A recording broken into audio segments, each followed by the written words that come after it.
So we're at the National Hardware Show, checking out some of the cool things at the show, and that brought me to the ScreenMend booth here. What this is a little system of little pieces of screen that will allow you to go, I'm going to show you one right here.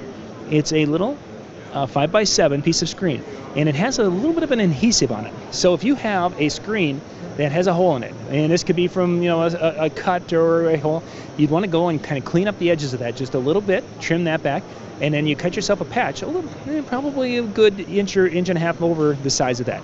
Then you'll hold that up and you use either a heat gun or a hair dryer, and it will activate the adhesive, and that will seal itself to your existing screen. This is a quick screen repair method, so you'll be able to keep the bugs out.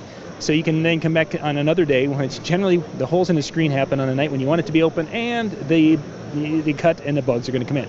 Quick fix, you'll be able to use your screen for a while until you can get more of a more permanent fix.